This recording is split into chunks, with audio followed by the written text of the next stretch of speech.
Labas rytas. And that's my Lithuanian. It's very nice to be here again in Lithuania with my colleagues that have been involved in the project and the two representatives from Norway. I see a lot of familiar faces and faces I hope will become familiar during the coffee break and lunch.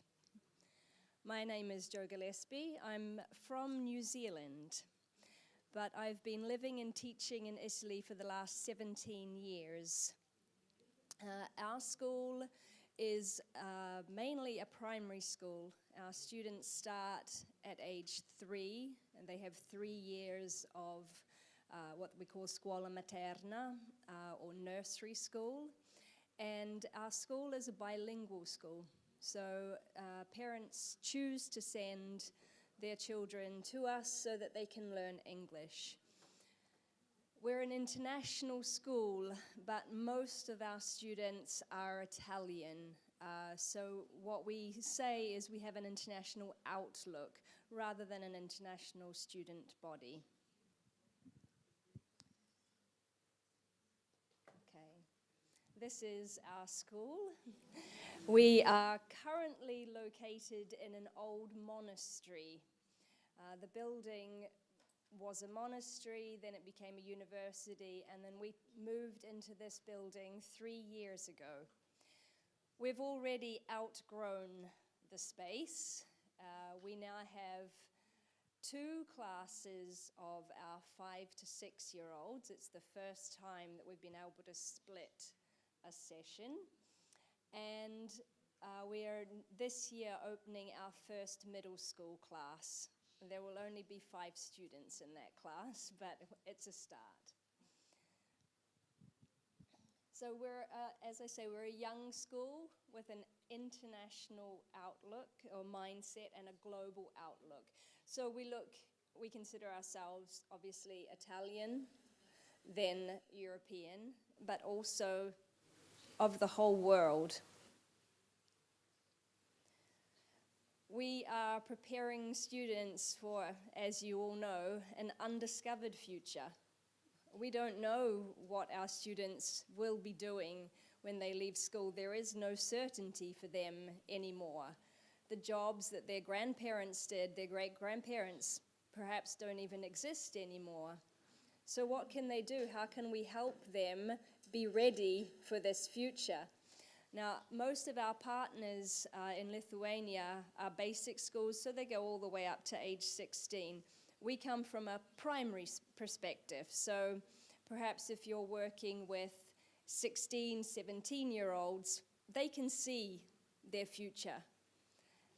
Our 6-year-olds have no idea that we can't see. We can't see what's going to happen with them in 10 years' time.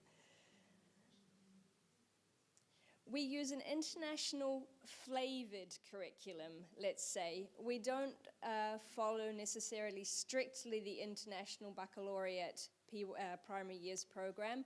We integrate the Italian program. So the content follows the Italian curriculum, but it's delivered in English in a more Anglo-Saxon way, let's say.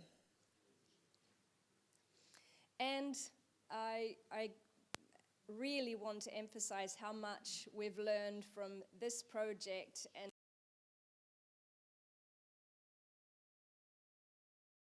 to have input from our Lithuanian colleagues and our Norwegian colleagues to collaborate, maybe standardize a little bit, to change our approach to be more in line with a European mindset.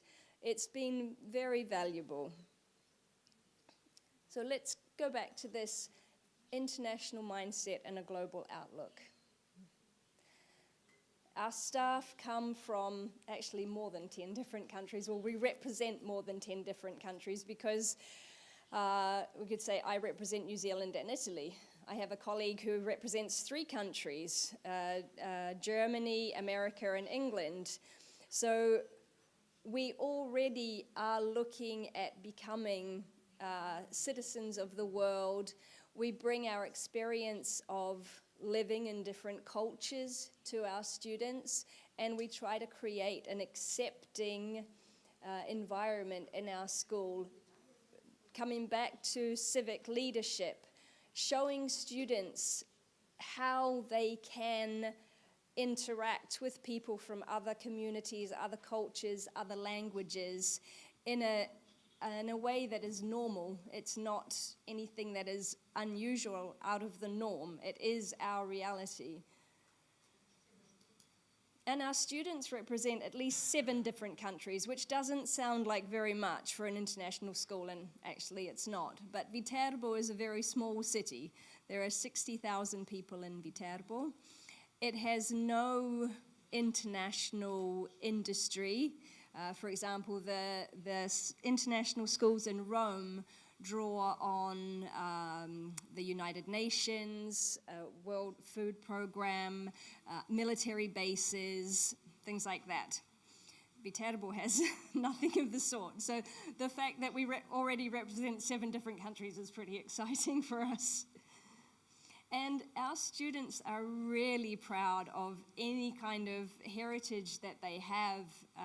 They like to share where they come from. So during, always coming back to the idea of civic-mindedness, for us it's really about accepting people, about practicing tolerance. So we encourage our students to focus on what makes us the same, but at the same time, what makes us different, because those differences increase everybody's education. Both of these things, our differences and our similarities, are valued and appreciated and drawn on in discussions.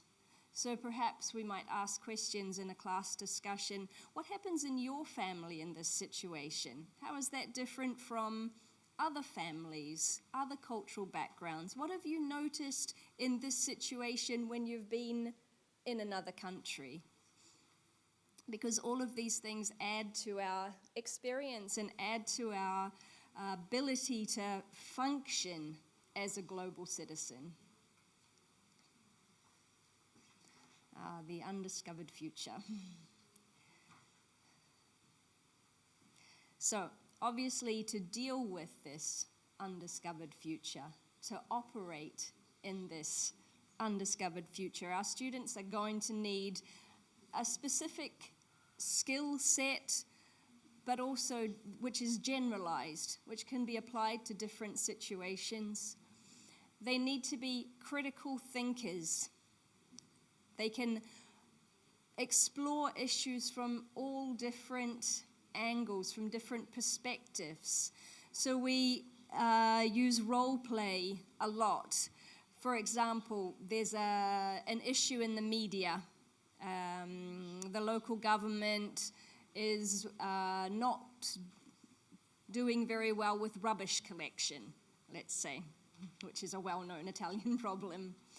So instead of having an open class discussion where everybody gives their opinions, they have roles. So one person might be the mayor, one person might be a housewife, one person might be a shopkeeper who has all rubbish outside their shop every day. One person might be the rubbish truck driver who has trouble getting his truck through the streets. And we have a discussion using these roles so students are able to practice this idea of putting themselves in someone else's shoes, coming at a problem from different angles, and coming up with a solution that they may not have arrived at otherwise. This is always a big one.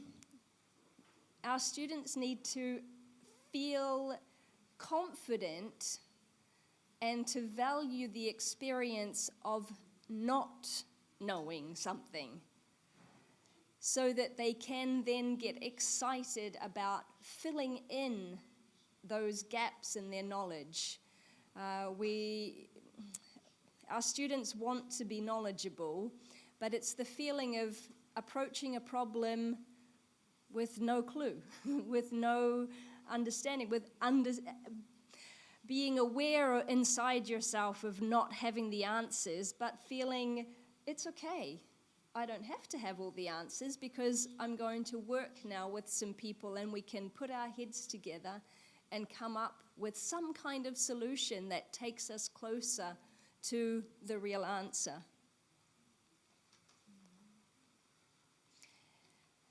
And I think, to be really civic-minded, to have this idea of being a citizen, a responsible citizen, students must be able to work with a lot of different people, and we know this. We know this as teachers.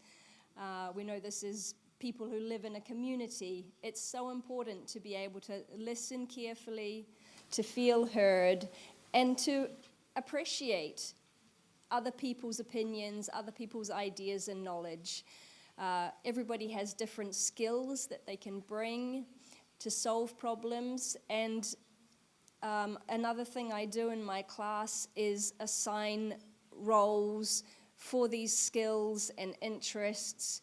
I'm sure you've all done it. We're all teachers. So in a discussion, another problem solving, someone might be the note taker. Someone might be the materials organizer. Someone might be the leader of the group. Someone might be responsible for presenting.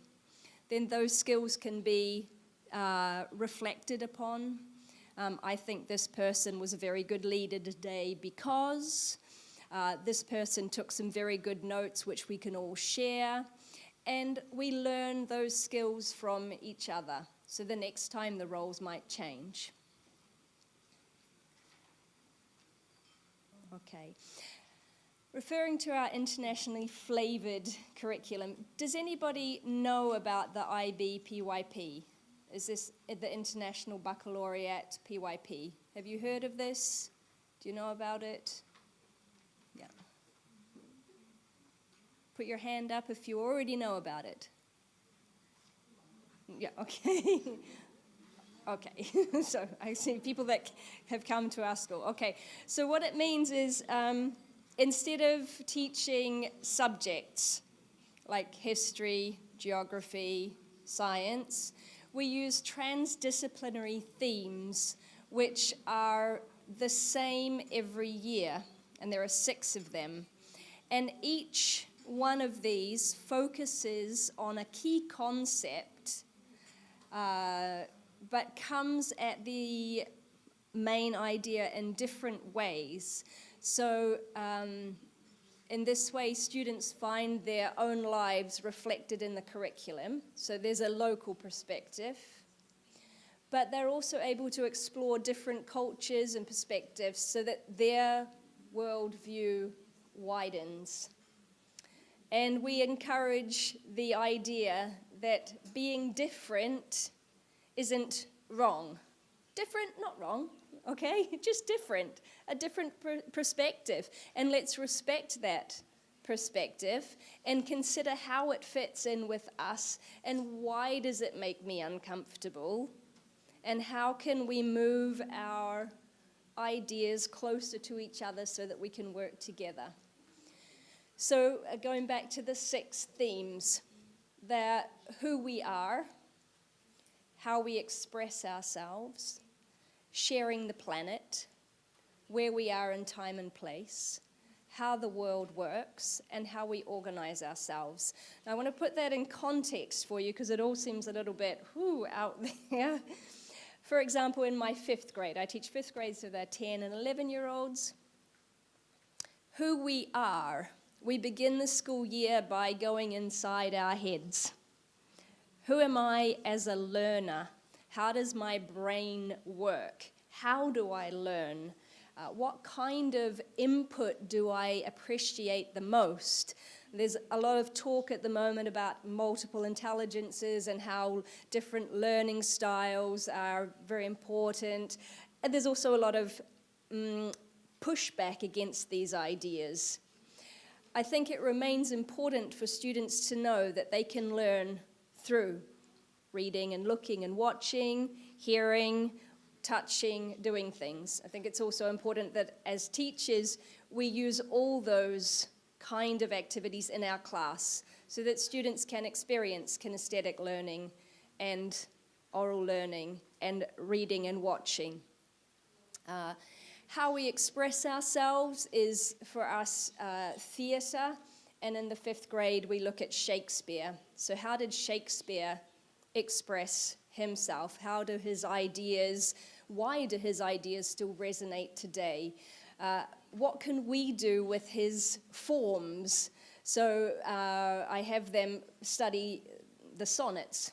And then later on in the year, they might write a sonnet about the solar system, because we're studying the solar system, and they try and use those ideas to express other things. Sharing the planet in 5th graders, we look at energy. So it comes from a scientific point of view, but we also look at it as a global access to energy. How is it that we in the Western world can turn on a light switch, we can charge our computers, we can run a dishwasher, and people who are living in Africa have no electricity and are dying because they have to cook with fire still? Why is that? And how can we, as global citizens, make it more equitable? What can we do to make this more fair for everybody? Where we are in time and place, by 5th grade, it's the Greeks and the Romans. Actually, time and place is the Romans, because we live in Italy and that's where we are in time and place. So we study ancient Rome. But we do it when I say transdisciplinary.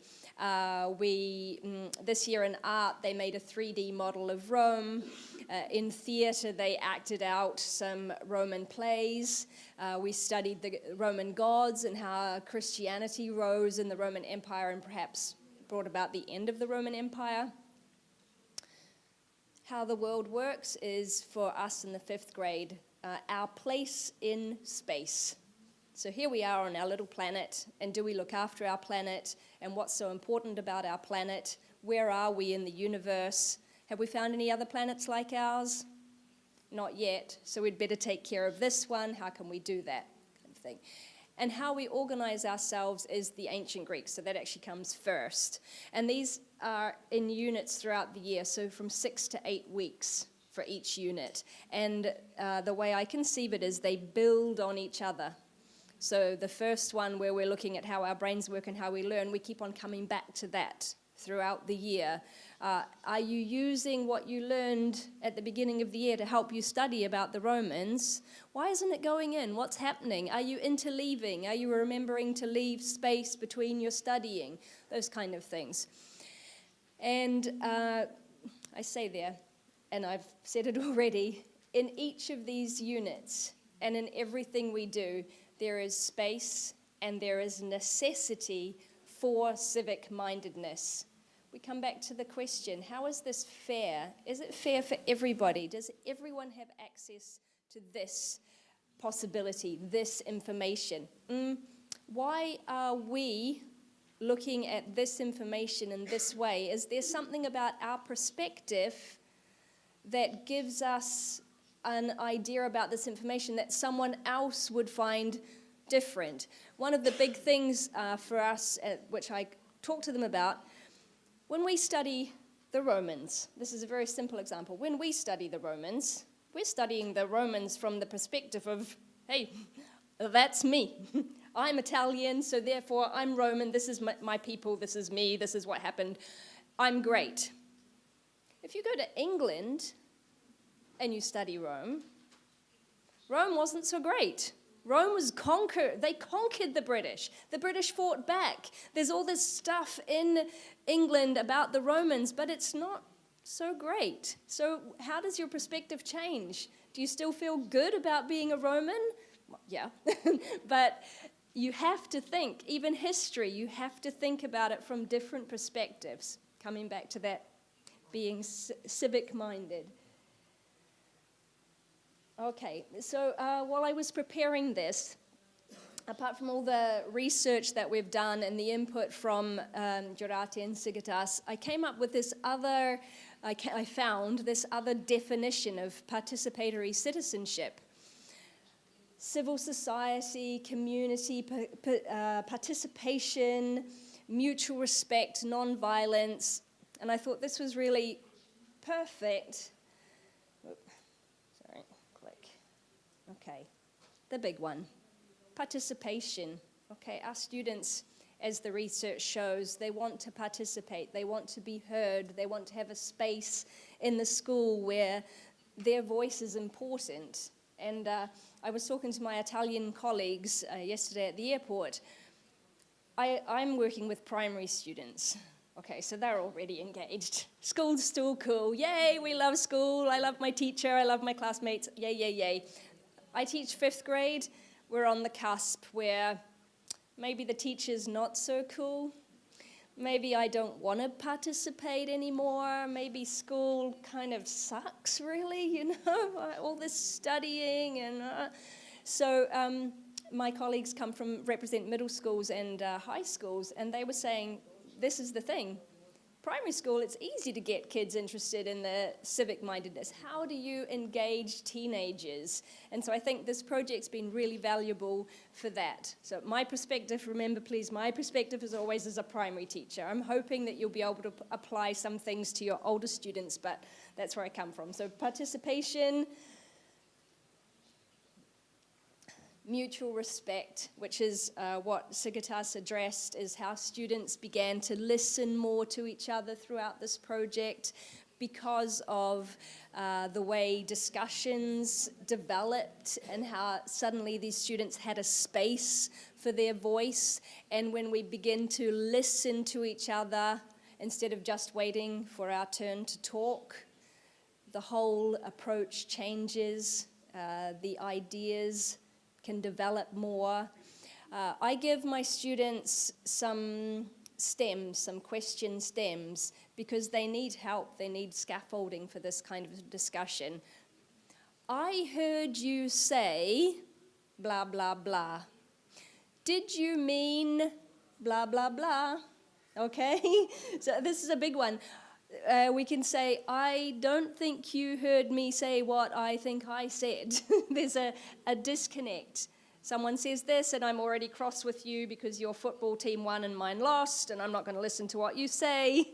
So these sentence stems have helped us with this mutual respect during class discussions. Having specific rules and words we can say have helped us a lot. Nonviolence, okay, and nonviolence in words as well as actions. The idea at primary school, it's more difficult to control your emotions when you're 6 or 7 years old than it is when you're 16, I think. Not so sure, maybe. Remembering that our words leave marks on our hearts. You can't take those words back. If you hit someone and you leave a bruise, the bruise fades. If you use harsh words, the bruise stays on your heart and has an effect. And you might be cross with your classmate classmate is mean to you, you're mean to the teacher, you go to the principal, you go home, you're mean to your dog, your little sister is horrible. It can spiral out of control. So deep breath, okay, count to 10, 3, count to 3, okay, count to 2, just count, stop, take a breath, take a step back. What words can we use to express what we want to say that will not hurt the other person?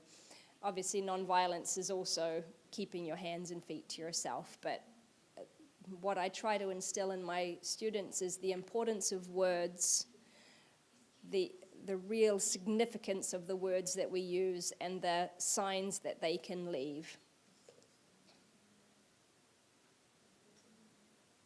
And then human rights and democracy are the last important things, I think. Remembering, do you ever refer in your classes to the UN Universal Declaration of Rights for Children?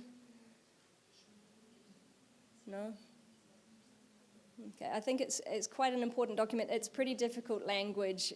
We work on unpacking it throughout the 5th grade so that this human rights idea is not just something airy-fairy that they know about it, but they can't see how it applies to them. Actually making sure that they understand that all humans, not just us, the lucky ones, but everybody has these rights. And how can we make our society more democratic, more fair, so that everybody becomes the lucky ones?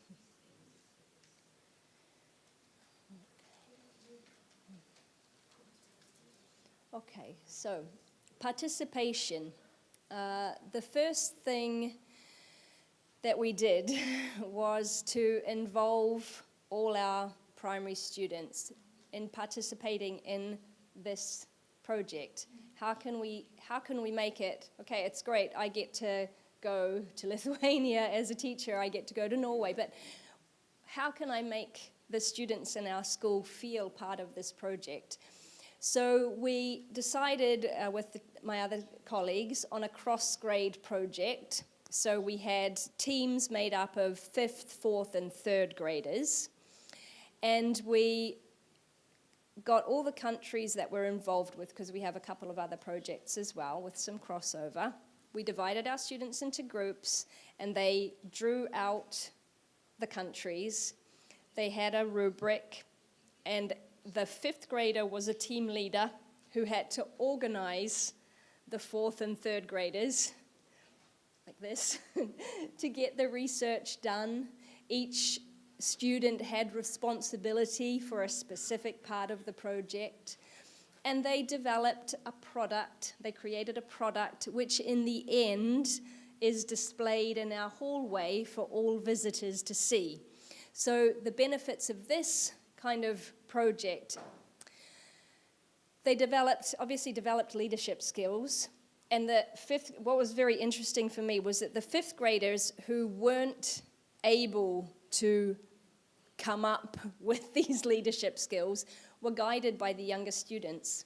There were younger students, there were even 3rd graders who were inputting and saying, no, you need to do this now. No, not yet. Next we'll do that. First we have to do this. So it was developing leadership skills in all the students. Obviously teamwork, responsibility, because they all had specific roles and there was a deadline. And if they didn't do the work, then their team wasn't going to be able to produce the product. Pride in the work created. They were very secretive, but they would send spies out to see what, Greece are doing this, no, we have to do this differently, no, we'll scrap that and do it again.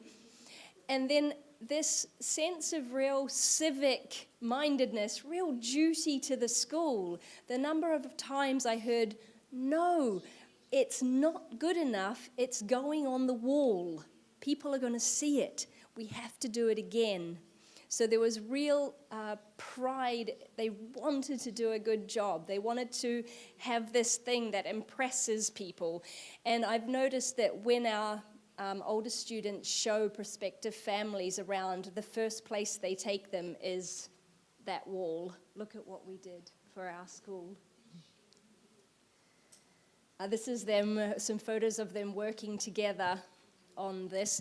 And I asked them to write a little summary about what they thought they'd learned and what they enjoyed about doing this project. And these were the words down the sides are the words that came out from these, not survey, but a little summary of what they did. So research, collaboration, planning, design elements. Wow, I like that. I think that was from one of my 5th graders. So here we have 2 4th graders and a 5th grader. I can't. 3rd grader, 5th grader, 2 4th graders, obviously working on Greece. Then job sharing, I love that. Communication, leadership. So you can see we had them in the cafeteria working on their projects together. And then this is one of the finished products, Lithuania. And they actually won the whole thing. In the end, we gave them, everyone got a certificate, but there was a prize for the best presentation, and this was fabulous. They had everything. They were so proud of themselves. Okay, we also wanted to look at political participation and engagement in decision-making. Because in the 5th grade they study from the ancient Greeks through to the Romans and democracy, the birth of democracy, what our reality is today. And this is in the booklet as well. They decided that they wanted to know more about how they could participate in local government and if they were actually able to participate in local government. They set up a visit to the local town council. And they want to compare to other countries through Skype interviews. So I've been working together with one teacher from Lithuania. We just need to get our tech up to standard to be able to really work through Skype. When they came back, we already had a student council, but it had lapsed a little bit because we're such a small school. You know, that they couldn't see the big need for it. But when they came back, they were really excited, so they went immediately to the head teacher. Please, can we set up the student council again? They voted for a class representative, and then all the students started making suggestions to their rep.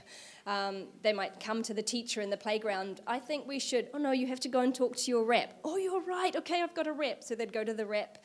And they really feel like they have a voice in the school now. It's made a big difference. The other part of being civic-minded, as Sigitas and Jurati said, is looking at being a sustainable community, looking after our environment. And we want to encourage the families involved in our school community to do the same. And this is the 2nd graders. They really took the lead on this one. They created pamphlets about how important it is not to use plastic bags, to bring your own shopping bags to the supermarket. They did a survey in the school for 2 weeks about what kind of things we were throwing away from our morning snacks. And then once they'd done that and they showed the results to the school, we noticed that a lot of children started bringing snacks without so much packaging. Our rubbish collection went down. Not by much, but there was a difference. And people are more aware of it. You hear them saying, look how much packaging is on your snack today. There's such a lot of plastic in our rubbish bin. So they're very aware of this. Okay, so these were photos that went in the pamphlet. The no to plastic bags, yay to reusable shopping bags. And then going back to looking at human rights, our 3rd, 4th, and 5th graders study human rights and human rights activists as part of their reading curriculum. So